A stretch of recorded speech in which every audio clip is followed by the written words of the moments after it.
오늘 그 본문은 우리가 지난 시간에 봤던 18절 말씀의 연장선상으로 우리가 봐야 됩니다.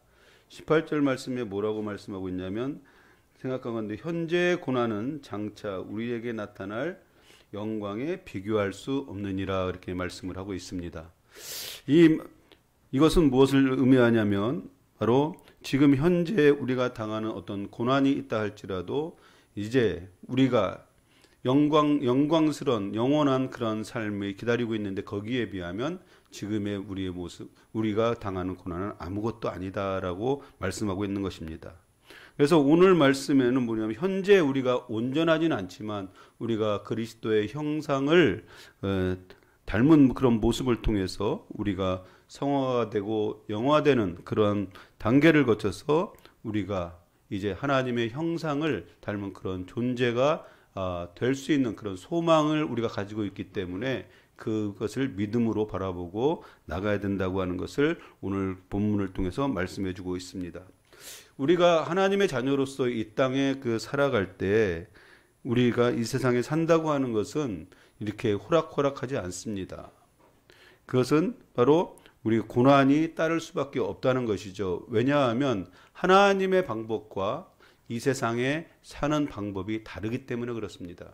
우리가 믿음의 자녀로서 그 하나님의 방법 그대로를 살기를 원한다고 하면 항상 부딪힘이 있을 수밖에 없다는 것입니다. 우리의 소망은 이 땅에 그 현세에 있는 것이 아니라 미래에 우리에게 약속하신 하나님의 영광스러운 그런 삶, 이 땅이 우리에게 있기 때문에 우리는 어떻습니까? 이 땅에서 힘들고 어려울지라도 그 소망 가운데 살기 때문에 감사와 기쁨으로 하나님의 뜻대로 행하며 우리가 살 수가 있는 것입니다. 우리 28절 우리 다시 한번 읽어볼까요? 28절 같이 읽어보겠습니다. 시작. 우리가 알거니와 하나님을 사랑하는 자 곧 그 뜻대로 부르심을 입은 자들에게는 모든 것이 합력하여 선을 이루느니라. 아멘. 그래서 여기서 보니까 하나님이 도우시는 인생이 있고 하나님이 그냥 침묵하시는 그 인생이 있다는 거예요. 그러면 하나님이 도우시는 인생의 기준은 무엇이냐 하면 바로 하나님을 사랑하는 사람이라는 거예요. 고린도전서 8장 3절 말씀 한번 볼까요? 고린도전서 8장 3절 말씀 우리 같이 한번 읽어보겠습니다. 같이 읽겠습니다. 시작. 또 누구든지 하나님을 사랑하면 그 사람은 하나님도 알아주시느니라 이렇게 말씀을 하고 있습니다. 그럼 하나님을 사랑하는 것은 하나님이 더 잘 아신다는 거예요. 그래서 그 하나님께서 그 사람을 잘 알기 때문에 그 사람의 그 모습을 보고 하나님을 사랑하는 모습을 보고 하나님도 그를 사랑할 수밖에 없다는 것입니다. 그래서 하나님을 우리가 사랑한다고 하는 것은 무엇일까요? 우리가 어떤 하나님 앞에서 외식적이고 가식적인 그런 것들은 하나님께서 이미 더 잘 알고 계시다는 것입니다. 우리의 마음의 깊숙한 것까지도 알고 계시는 분이 하나님이시기 때문에 그렇습니다. 우리가 하나님 앞에서 드려지는 예배도 그래서 우리가 신령과 진리의 예배를 드릴 수가 있어야 되는 것입니다. 그것이 누가 알아주지 않아도 누가 봐주지 않아도 내 마음의 중심 속에 하나님을 사랑하는 그런 마음으로 예배에 참석을 해야 되고 예배를 드려야 하는 것입니다. 그런데 우리가 보면 참 사람들이 예배를 드리는 데 있어서 준비나 모든 것들에 대해서 하나님을 사랑하는 모습이 많지는 않은 것 같아요. 어떤 사람들은 예배가 조금만 길어지면 길다고 짜증내는 그런 사람들도 있습니다.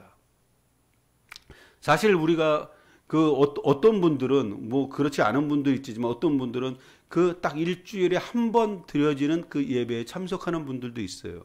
그런데 그 예배를 가지고 길다, 왜 이렇게 이렇게 예배가 길어갖고 힘들다 그런 얘기를 할 수가 없는 거죠. 일주일에 한 번 드려지는 우리가 이 세상에서 살아갈 때는 어떻게 살아갑니까? 일주일 내내 이 세상에서 살아가는데 주일날 딱 한 번 와서 1시간 드려지는 그 예배를 갖고 왈가불가한다는 것은 우리가 하나님을 전적으로 사랑하고 있지 않다고 하는 그 증거라고 할 수가 있습니다. 하나님이 인정하시는 하나님을 사랑하는 사람은 실제적인 삶을 통해서 드러나게 되어 있는 것입니다.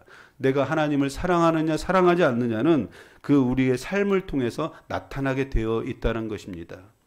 그래서 우리가 그 종교적인 사람과 그 정말 하나님을 사랑하는 사람은 차이가 있습니다. 겉으로 볼 때는 별로 차이가 나는 것 같지 않지만 하나님은 그 중심을 보고 알고 있기 때문에 하나님은 알고 계시다고 하는 것입니다.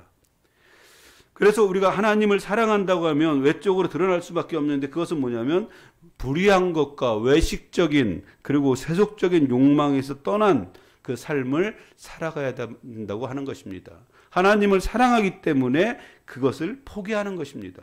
이 세상에서 우리가 살아갈 때 필요한 것들이 많이 있잖아요. 그래서 이 세상에서 살아가는데 돈이 없으면 살 수도 없어요. 돈이 필요하지만 하나님을 더 사랑하기 때문에 돈의 노예가 돼서 돈에 끌려가는 그런 인생을 살지 않는다는 것입니다. 우리가 많은 사람들이 그래요. 하나님께서 주신 은혜 가운데서 그 어떤 물질을 다스리는 사람이 되길 원합니다. 그러면 우리가 물질을 어떻게 다스릴 수 있을까요?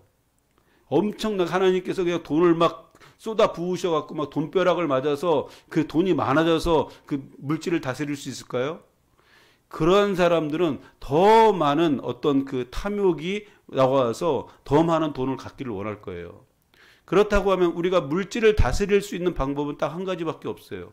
그것은 뭐냐면 감사하는 삶이에요. 하나님께서 주시는 대로 감사하는 거예요. 그래서 그런 삶을 살아갈 때 내가 물질에 끌려가는 것이 아니라 물질을 다스릴 수 있는 그런 삶을 우리가 살 수가 있는 것입니다. 구원받은 그 성도들을 가리켜서 하나님을 사랑하는 사람이라고 말씀을 했어요. 이게 다시 이제 저기로 돌려놨으면 좋겠어요. 본문으로. 그러면서 또 다른 표현을 쓰는데 뭐라고 쓰냐면 하나님의 뜻대로 부르심을 입은 자다 이렇게 말씀을 하고 있어요. 그러니까 이것을 가리켜서 우리는 성도라고 하는데 성도는 뭐냐면 하나님을 사랑하는 사람이고 또 어떤 사람입니까? 부르심을 입은 사람이다라고 이렇게 말씀을 하고 있습니다. 우리가 하나님 앞에서 구원을 얻은 것은 내 뜻과 의지대로 된 것이 아니라는 것이에요. 내가 어떤 것들을 잘해서 하나님 앞에서 내가 어떤 것들을 그 열심히 해서 의로워서 하나님이 구원한 것이 아니라 하나님께서 우리를 구원하신 것은 하나님의 계획과 섭리 가운데 하나님께서 스스로 먼저 맺으신 언약 속에서 우리를 구원하셨다는 것입니다. 믿으십니까? 그 은혜가 우리에게 있는 거예요. 왜냐하면 내가 한 것이 아무것도 없어요. 그렇지만 하나님께서 우리에게 찾아오셔서 예수 그리스도를 십자가에 못 박으심을 통해서 하나님께서 우리에게 약속하신 언약을 이루셨다는 것입니다. 그렇기 때문에 우리가 예수 그리스도를 믿음으로 말미암아 그냥 우리에게 구원이 임한 것입니다. 하나님의 구원은 하나님의 그 일방적인 우리를 향한 사랑으로 그렇게 가능했다고 하는 것입니다. 그것을 다른 말로 우리가 뭐라고 표현합니까? 은혜라고 표현하는 것입니다. 내가 뭔가를 해서 얻었다고 하면 그것은 싹으로 받는 거예요. 그러나 은혜는 무엇입니까? 그냥 내가 한 것이 아무것도 없는데 100% 주시는 거예요. 그냥 그것을 우리는 받아 누리면 되는 것입니다. 이 부르심이라고 하는 걸 잘 알아야 돼요. 이 콜링이라고 하기도 하고 소명이라는 그 말을 씁니다. 부르심 이것은 무엇이냐면 우리를 구원하시기 위해서 부르셨는데 부르심은 뭐냐면 초대하다 그런 뜻을 갖고 있어요. 뜻은. 그러면 이 복음이라고 하는 것이 우리에게 무엇이냐면 초대장이라는 거예요. 무엇에 대한 초대장입니까? 우리가 천국 백성이 될 수 있도록 천국으로 우리를 초대하는 초대장이라는 거예요. 그래서 그 복음이라고 하는 것을 그 헬라어 원어로는 뭐라고 유앙겔리온이다 이렇게 그런 표현을 씁니다. 유앙겔리온이다 그 말은 초대장이란 얘기예요. 그 로마 시대 때 그 로마에는 그 1년에 한 번씩 그 황제와 그 식사를 하는 그런 자리가 있었어요. 시민들을 초청을 해서. 그렇기 때문에 그 중에서 무작위적으로 뽑아서 초청장을 보내는 거예요. 그러면 그때가 그 시기가 되면 어떻습니까? 사람들은 기대가 되는 거죠. 그죠? 그 초대장이 혹시 나한테 올까? 기대가 되는 거예요. 그게 유한겔리온이에요. 황제의 그 식탁에 초대를 받는 거예요. 그렇다고 하면 그러면서 초대를 해서 그냥 식사를 하고 끝나는 게 아니라 많은 그 선물도 주면서 또한 그 황제 앞에서 입을 의복도 보내줄 거예요. 그러니까 그 은혜를 입는 것이 바로 유한겔리온이다. 복음이라는 거예요. 우리가 감히 그 하나님 앞에 설 수 없는 그런 존재이고 하나님의 식탁에 우리가 갈 수 없는 그런 존재이지만 우리에게 초청장이 온 거예요. 바로 예수 그리스도라고 하는 초청장이 우리에게 왔다는 거예요. 이 초청장은 이것은 모든 사람에게 구원의 문을 열어주는 기회를 주는 것이라는 거예요. 그래서 예수 그리스도를 믿는 자는 누구든지 하나님의 천국 잔치에 들어갈 수 있게 되는 것입니다. 그것이 바로 구원이라고 하는 것입니다. 하나님을 사랑하는 사람, 하나님의 뜻대로 부르심을 입은 자들을 가리켜서 뭐라고 그러냐면 성도라고 부르잖아요. 성도. 근데 성도라는 뜻은 무엇이냐면 거룩한 무리다, 그런 뜻이에요. 그래서 이 하나님이 거룩한 무리인 성도를 위해서 일을 하고 계신다고 하는 것을 믿어야 됩니다. 성령님을 통해서 하나님이 일을 하고 계시는 것입니다. 무엇을 위해서 일을 하고 계십니까? 하나님의 선을 이루기 위해서 일을 하고 계시다는 거예요. 그리고 여기서 28절에 보면 협력하여 선을 이루느니라 그랬어요. 모든 것이 협력하여 선을 이루는 하나님께서 선을 이루기 위해서 지금 우리 가운데 일을 하고 계신다는 것입니다. 성도들에게 때로는 어떤 고난이나 연단의 시간들이 있어요. 그냥 예수님을 믿은 다음에 모든 것이 만사 형통이면 얼마나 좋겠어요. 그러나 아직까지 우리는 그 육신의 몸을 입고 있고 이 세상을 누가 지금 장악을 하고 있습니까? 어둠의 세력들이 장악을 하고 있어요. 그렇기 때문에 우리가 이 땅에서 살 때 우리에게는 어떤 고난이나 연단의 시간이 반드시 있다고 하는 것입니다. 하나님의 뜻대로 선을 이루기 위해서 그러나 하나님은 그 순간순간에도 일을 하고 계시다는 것을 여러분이 믿어야 될 줄 믿습니다. 두려워하지 말고 염려도 하지 말고 성령님을 의지해서 인내함으로 이것을 이겨내라고 지금 오늘 본문에서 말씀을 하고 있는 것입니다. 모든 것이 협력해서 선을 이룬다는 것입니다. 선은 하나님의 완전한 구원을 이루기 위한 사역이라고 하는 것입니다. 성도들이 이 땅에 살면서 겪게 되는 모든 일들은 하나님의 선하신 뜻 안에서 이루어지는 것입니다. 그래서 모든 것이 협력하여 선을 이룬다고 하는 것은 하나님이 선이라고 하는 것은 우리가 완전한 구원을 의미해요. 이 선을 이루기 위해서 어떻게 해요? 일을 하고 계시다는 것입니다. 그래서 우리가 이 땅에서 살아갈 때 겪는 모든 일들은 무엇입니까? 선을 이루기 위한 동기고 이유가 될 수 있다라고 하는 것입니다. 근데 우리는 어떤 조금만 힘들고 어렵고 있으면 하나님이 나와 함께 하시지 않는 것 같아. 하나님은 나를 버리셨나? 그렇게 생각할 수도 있다는 거예요. 그러나 그렇지 않다는 거예요. 오늘 말씀에서는 분명히 말씀하고 있는 것이 뭐냐면 하나님은 모든 것을 협력하여 선을 이루시는 분이라는 거예요. 우리를 한번 부르셨고 우리를 사랑하시는 그 사랑을 끊을 자가 없다는 것입니다. 절대 하나님은 우리를 포기하시는 분이 아니라는 거예요.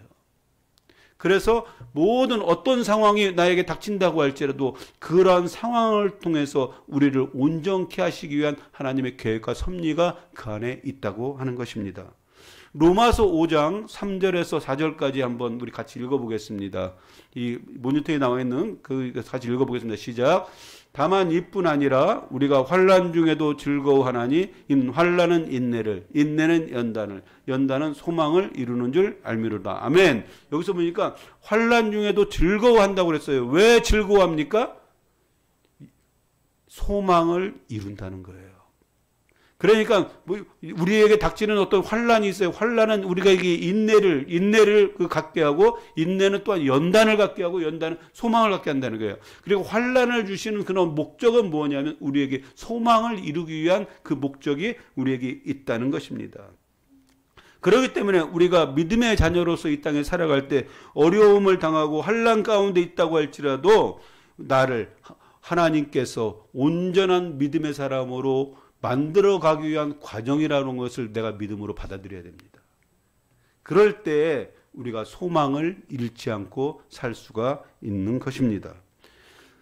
우리의 일상에서 일어나는 모든 일들은 하나도 감사하지 않을 게 없는 거예요. 그렇게 생각하면. 내가 믿음으로 우리에게 나에게 닥치는 모든 것들을 하나님의 계획과 섭리 가운데 있다고 내가 받아들이기 시작하면 나의 그 삶의 환경 속에서 일어나는 모든 일들이 뭐예요? 하나님의 뜻 가운데 있다고 생각을 한다면 다 감사의 조건이 될 수 있다고 하는 거예요. 내가 감사할 수 있다는 것입니다. 그래서 모든 것은 하나님의 구원 사역을 이루는 이유라고 하는 것을 내가 믿음으로 받으면 다 감사할 수 있는 거예요. 29절, 우리 그 본문 29절 한번 같이 읽어보겠습니다. 같이 읽겠습니다. 시작. 하나님이 미리 아신 자들을 또한 그 아들의 형상을 본받게 하기 위하여 미리 정하셨으니 이는 그로 많은 형제 중에서 맏아들이 되게 하려 하심이니라. 아멘. 여기서 보니까 하나님의 선택된 백성을 부르신 구원의 목적을 분명히 말씀을 하고 있는데 뭐냐면 그 아들의 형상을 본받게 하기 위해서 그랬다고 말씀을 하고 있습니다. 하나님의 형상을 이루기까지 그리스도를 본받는 삶을 우리가 살게 하기를 원한다는 것이에요. 그게 하나님의 뜻이라는 것입니다. 하나님께서 우리를 부르시고 하나님의 자녀로 삼으신 그 목적이 거기에 있다는 것입니다. 예수님은 하나님이시잖아요. 그렇기 때문에 예수님은 누구의 형상을 갖고 계십니까? 하나님의 형상을 갖고 계신 거예요. 그래서 우리가 하나님의 형상을 닮은 존재로 변화되기 위해서는 어떻게 해야 됩니까?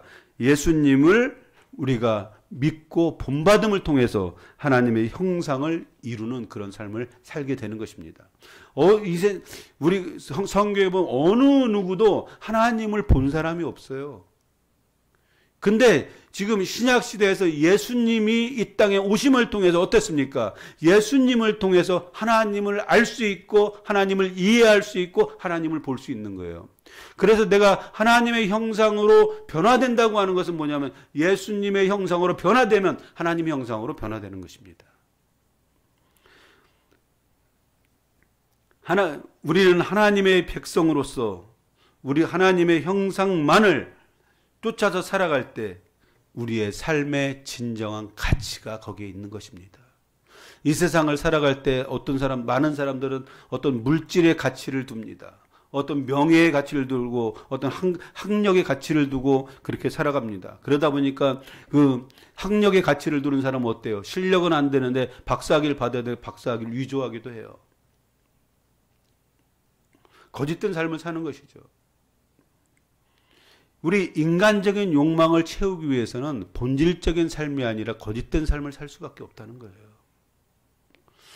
정말 진짜 우리의 삶의 목적이 하나님의 형상을 쫓고 하나님의 형상을 닮기를 소망한다고 하면 그것이 우리의 인생에 있어서 가장 가치 있는 삶임을 여러분이 믿음으로 고백할 수 있길 바랍니다. 하나님의 형상을 온전히 이루기 위해서 어떤 믿음의 생활이 필요하냐면 골로새서 3장 9절 말씀에 보면 우리 같이 읽어볼까요? 너희가 서로 거짓말하지 말라. 옛사람과 그 행위를 벗어버리고 그랬습니다. 그 뭐라고 말씀하고 있습니까? 옛사람과 그 행위를 벗어버리라고 말씀을 하고 있어요. 그렇습니다. 하나님의 형상을 이루기 위해선 우리는 어떻게 됐습니까? 예수 그리스도를 믿음으로 말미암아 새로운 피조물이 됐어요. 새롭게 창조됐다는 것입니다. 바로 예수 그리스도 안에서 이제 옛사람은 다 벗어버리고 다 죽어버리고 새롭게 창조된 존재라는 거예요. 그렇기 때문에 우리의 삶이 어때야 되냐면 옛사람과 그 행위를 벗어버려야 된다는 거예요. 아예 벗어버려야 된다는 거예요. 우리가 어떤 더러워진 옷을 벗어버려야지 이제 그 새로운 옷을 입어야 되는데 입어야 됨에도 불구하고 어떻습니까? 다시 그 벗어났던 것을 또 입진 않잖아요. 그걸 벗어버렸으면 아예 이제 나의 삶 가운데 그런 것들이 그 침범하지 못하도록 버려야 된다는 거예요. 그리스도 안에서 새롭게 된 우리는 피조물입니다. 그렇기 때문에 옛사람의 성품에서 나오는 불의한 생각이나 불의한 행동들을 다 버림을 통해서 하나님의 형상을 쫓아 살 수 있다고 하는 것입니다. 또한 이제 하나님의 형상을 온전히 이루기 위해서는 갈라디아서 4장 19절 말씀을 한번 같이 읽어보겠습니다. 4장 19절 말씀 같이 읽겠습니다. 나의 자녀들아 너희 속에 그리스도의 형상을 이루기까지 다시 너희를 위하여 해산하는 수고를 하노니 아멘. 그랬습니다. 나의 자녀들아 너희 속에 그리스도의 형상을 이루기까지 다시 너희를 위하여 해산의 수고를 하고 그랬습니다. 하나님의 형상을, 그리스도의 형상을 이루는 것이 쉽다고 얘기하고 있나요? 어렵다고 얘기하고 있는 거예요. 해산의 수고를 해야 된다라고 말씀을 하고 있어요.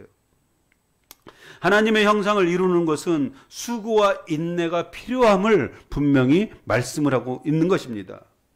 그래서 하나님의 형상을 우리가 이루기 위해서 하나님은 이미 그런 목적과 계획을 가지고 우리와 함께하고 계시지만 내가 해산하는 수고를 하지 않는다고 하면 그리스도의 형상을 이룰 수가 없다는 것입니다. 이것은 무엇입니까? 하나님께서 우리를 구원하셨어요. 그래서 구원의 자녀로 삼으셨지만 우리가 인간의 책임이 있다는 거예요. 그냥 나는 가만히 있는데 하나님이 나를 그렇게 그 하나님의 형상으로 빚어가지 않는다는 거예요. 하나님께서는 그런 목적을 가지고 우리에게 말씀하시고 하나님의 계획을 말씀하시지만 내가 믿음으로 그것을 받아들이고 하나님의 형상을 이루기 위해서 해산하는 수고와 인내가 있지 않으면 결단코 그렇게 될 수 없다는 거예요.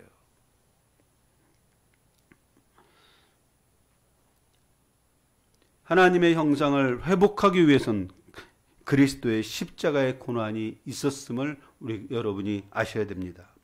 우리가 그리스도의 고난에 동참함을 통해서 하나님의 영광을 대면하는 그런 은혜를 누리게 되는 것입니다. 이것이 하나님의 형상을 이루는 것입니다. 바로 우리가 하나님의 형상이 되어졌을 때 어땠습니까? 하나님의 영광 앞에 내가 대면하는 거예요. 성도들에게 고난이란 무엇일까요? 하나님께서 우리에게 주시는 고난은 무엇일까요? 고난은 성도들에게 신비인 것입니다.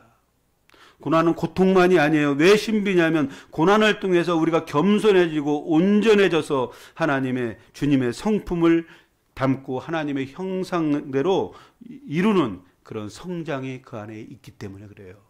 우리 믿는 자에겐 그러기 때문에 고난은 그것은 신비이고 은혜인 것입니다.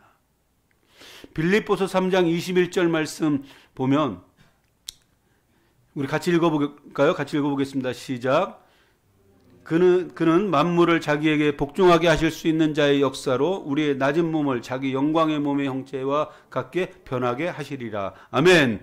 여기서 보니까 우리가 그리스도가 우리 안에 계시다고 하는 것이에요. 그래서 성령님을 통해서 매일 매 순간마다 예수님의 성품과 생명이 나타나야 된다는 거예요. 그러므로 이 땅에서 사는 동안 우리의 몸이 완전하지 않지만 그리스도의 장성한 분량이 충만한 데까지 우리 어떻게 해야 돼요? 우리가 자라가야 하는 것입니다. 그래서 주님이 오시는 그날 우리의 몸이 온전히 구속을 이루었을 때 주님과 같은 영광의 몸으로 변형되는 그런 은혜를 누리게 될 것이다라고 하는 것을 말씀해 주고 있습니다.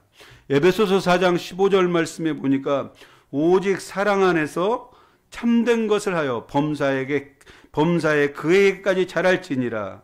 그는 곧 머리니 곧 그리스도라. 이렇게 말씀을 하고 있습니다. 오직 사랑 안에서 참된 것을 하여 범사에 그에게까지 자라야 된다는 거예요. 범사에라고 하는 것은 범사는 무엇인가? 모든 일에라는 거예요. 모든 일에 주님의 인격과 성품을 닮아서 부르심의 목표를 이루어야 된다는 거예요. 우리 부르심의 목표가 무엇일까요? 바로 예수님에게까지 그에게까지 자라나는 것입니다. 그러면서 뭐라고 말씀하고 있냐면 주님은 우리의 머리이고 그리스도다라고 이렇게 말씀을 하고 있습니다. 이것은 무엇을 의미하냐면 우리의 삶에 있어서 주님이 모든 주도권을 가지고 주님이 주되심을 우리가 인정하라는 얘기예요. 우리가 몸이 있지만 몸 중에서 이 머리가 있습니다. 그 뇌가 있어요. 그죠? 그 뇌가 그렇게 많은 부분을 차지하고 있지는 않아요. 그러나 뇌의 조종에 의해서 몸은 움직이게 되어 있다는 것입니다. 그 예수님이 우리의 머리이고 그리스도라고 하는 것은 예수님이 컨트롤하는 대로 우리가 따라가는 존재이고 그리스도라고 하는 우리의 구원자라고 하는 거예요. 그것을 인정하고 우리가 믿으라는 얘기입니다. 그리고 주님의 인도하심 속에서 우리가 살아갈 때 그리스도의 장성한 분량이 충만한 데까지 이르게 된다고 하는 것이에요. 그렇죠. 우리가 주님에까지 자라기 위해서는 어떻게 돼요? 주님이 머리 되심을 내가 인정하지 않으면 자랄 수가 없는 거예요. 주님이 우리를 컨트롤하시고 주님이 인도하시는 그 인도하심을 내가 인정하고 주님이 나의 그리스도가 되시고 나의 구원자가 되신다고 하는 것을 인정하지 않으면 그에까지 자랄 수가 없는 거예요. 그것을 우리가 인정을 해야 된다고 지금 말씀을 하고 있는 것입니다. 우리 본문 29절 우리 같이 한번 읽어보겠습니다. 29절 같이 읽겠습니다. 시작. 하나님이 미리 아신 자들을 또한 그 아들의 형상을 본받게 하기 위하여 미리 정하셨으니 이는 그로 많은 형제 중에서 맏아들이 되게 하려 하심이라 그랬어요. 그 아들의 형상을 본받게 하기 위한 것이고 또한 그로 많은 형제 중에서 맏아들이 되게 하셨다라고 말씀을 하고 있습니다. 맏이라고 하는 것은 무엇이에요? 머리예요, 머리. 그래서 맏이는 모든 동생들의 뭐가 돼야 돼요? 본이 돼야 된다는 거예요. 그래서 그 옛날에는 그 맏이를 굉장히 유하고 엄격하게 그 교육도 하지만 그래서 옛날에 그 시골에서 보면 그 논 팔고 그 소 팔고 다 팔아서 맏이는 어떻게 해요? 공부를 시키는 거예요. 그래서 이제 어떻게든지 맏이는 대학을 보내갖고 대학 졸업해갖고 그 맏이가 성공하면 어떻게 돼요? 동생들을 다 출세시키는 거예요. 그래서 그 맏이를 굉장히 중요시 생각을 했습니다. 예수님이 하나님의 형상을 소유한 존재로서 본이 되게 하시는 것은 예수 그리스도를 믿는 성도들에게 예수님의 형상을 본받음을 통해서 하나님의 형상을 알게 하고 하나님의 형상으로 성장하기를 바라시는 하나님의 계획이 그 안에 있다는 것입니다. 하나님은 예수님을 맏아들로서 본을 보이게 하신 것입니다. 그것이 무엇이냐면 십자가의 죽으심이에요. 고난입니다. 잠깐의 고난을 통해서 영원한 영광을 얻게 하신 것은 양자의 영을 받은 그 동생들, 자녀들이 모든 믿음의 사람들이 현재의 고난을 잠깐이지만 영광은 영원하다는 것을 예수 그리스도를 통해서 보여주신 것입니다. 그래서 본이 되신 것이고 맏아들이 되셨다고 하는 것입니다. 30절 우리 같이 한번 읽어보겠습니다. 30절 같이 읽겠습니다. 시작. 또 미리 정하신 그들을 또한 부르시고 부르신 그들을 또한 의롭다 하시고 의롭다 하신 그들을 또한 영화롭게 하셨느니라. 아멘. 이것은 뭐냐면 우리가 구원받은 백성으로서 어떻게 성장하고 자라가야 되는지를 지금 말씀해주고 있는 것입니다. 우리가 믿음으로 의롭다 하셨어요. 여기서 믿음에 대한 얘기 나오질 않아요. 왜냐하면 지금 사도 바울이 지금 로마서를 쓰는 것은 로마에 있는 성도들에게 쓰신 거예요. 그렇다고 하면 믿음이라고 하는 것은 뭐예요? 전제가 되어 있는 거예요. 거기 믿음으로 우리가 의롭다함을 받는다는 것입니다. 그래서 로마서 3장 24절 말씀해 보면 그리스도 예수 안에 있는 속량으로 말미암아 하나님의 은혜로 값없이 의롭다 하심을 얻은 자가 되었느니라 그랬어요. 우리가 의롭다 하심을 입었다는 것입니다. 로마서 5장 1절 말씀해 보니까 믿음으로 의롭다 하심을 받았다라는 것입니다. 그래서 의인이라 칭함을 얻었다라고 지금 말씀하고 있는 것입니다. 예수 그리스도의 십자가의 은혜로 죄의 값을 지불하심을 통해서 우리가 속량함을 받은 것이고, 이것은 전적인 하나님의 은혜라고 하는 것을 말씀해 주고 있는 것입니다.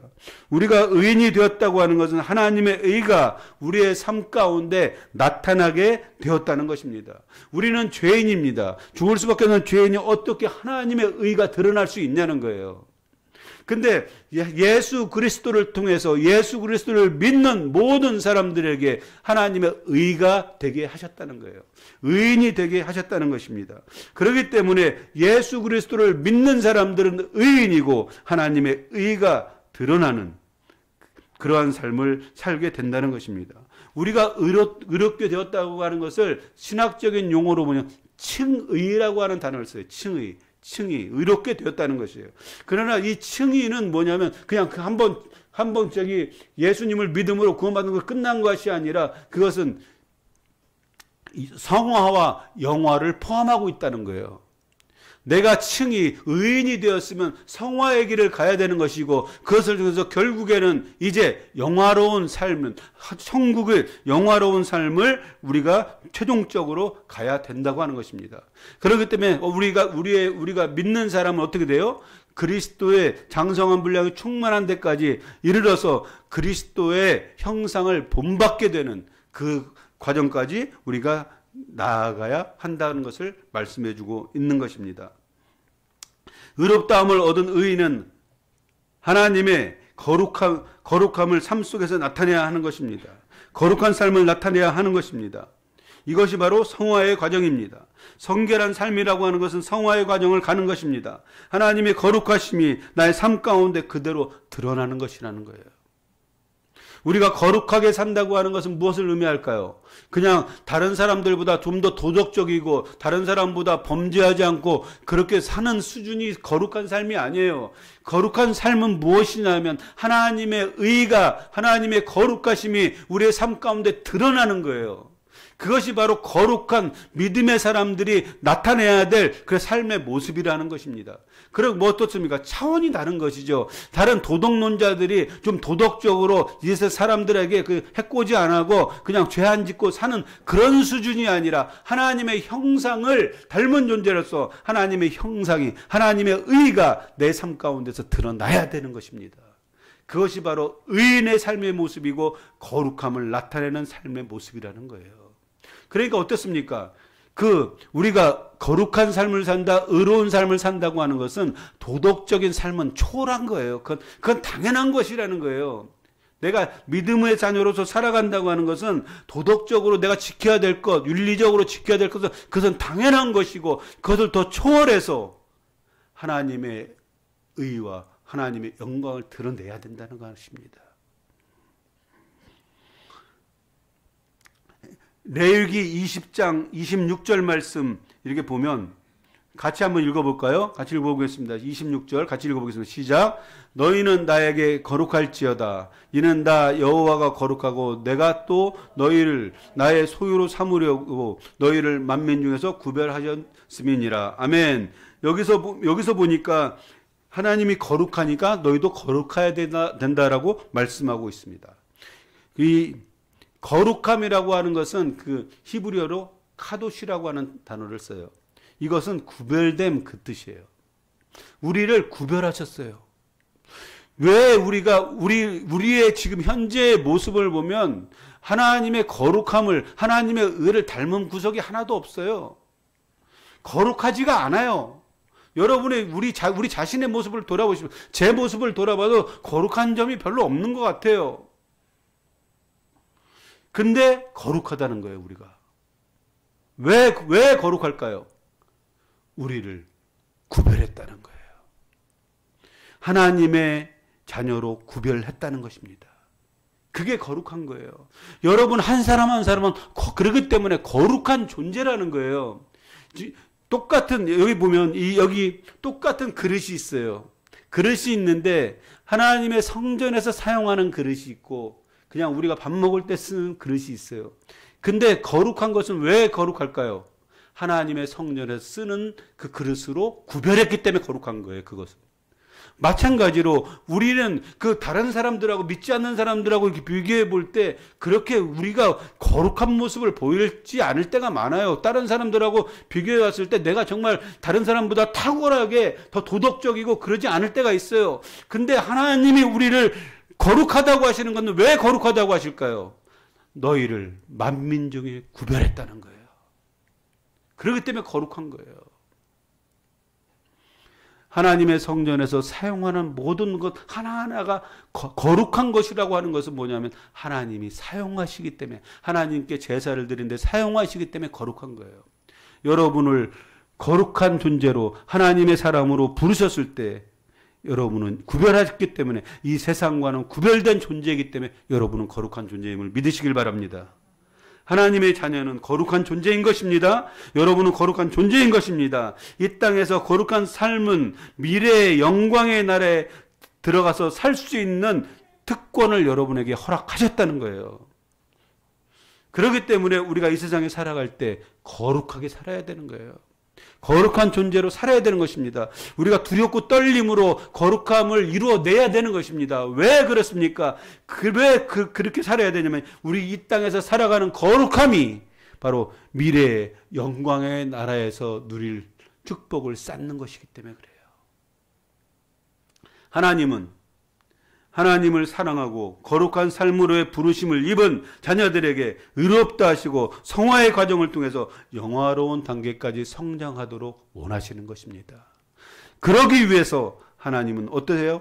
우리를 위해서 일하신다는 거예요. 선을 이루기 위해서 일하신다는 거예요. 우리가 믿음의 자녀로 부르심을 받고 또 하나님의 영원한 나라를 소망하며 추구하며 살아가는 것은 그리스도를 닮기를 원하는 소망 가운데 그것이 이루어지는 것입니다. 이런 삶을 이루기 위해서 때론 우리가 시련과 고난이 있을 수 있습니다. 그렇지만 두려워하거나 무서워할 것이 전혀 없다는 거예요. 하나님은 우리를 구별해서 부르셨을 뿐만 아니라 우리가 영화로운 하나님의 나라에 갈 때까지 성령님을 통해서 우리를 위해서 일하고 계시다는 거예요. 믿으십니까? 이 믿음이 있어야지만, 이것을 믿어야만 우리가 우리의 믿음이 흔들리지 않아요. 하나님이 지금 이 순간에도 내가 때로는 부족하고 내가 때로는 범죄할 수도 있어요. 그렇지만 하나님께서 우리를 구별하셨고 만민 중에 구별하시고 거룩하다 하셨기 때문에 하나님은 우리를 다시 회개의 자리로 부르셔서 회개하게 하시고 다시 하나님과의 관계를 맺으시고 하나님은 우리를 계속해서 일하시며 우리를 이끌어가고 계시다는 거예요. 우리가 어떤 처지와 환경이 닥치더라도 그 모든 과정은 무엇입니까? 하나님의 형상으로 이루어가기 위한 과정임을 여러분이 믿으시길 바랍니다. 이 모든 것을 협력해서 선을 이루시는 하나님만을 의지하며 살 때 영광스러운 천국을 유업으로 여러분이 받게 될 것입니다. 그날이 그렇게 멀지 않았어요. 영광의 그날은 곧 여러분에게 오게 될 것입니다. 믿음으로 그 영광의 그날을 소망하면서 현재 여러분이 당하는 어려움이 있다고 하면 그 고난을 믿음으로 이겨낼 수 있기를 주의 이름으로 축원합니다. 그 믿음을 갖고 우리가 살아갈 때 우리가 하나님의 거룩한 존재로 구별된 것들을 확신할 수 있게 되고 하나님이 지금 이 순간에도 나와 함께하고 있다고 하는 것을 믿게 되는 것입니다. 우리 함께 기도하기를 원합니다. 함께 기도할 때 하나님, 우리를 거룩한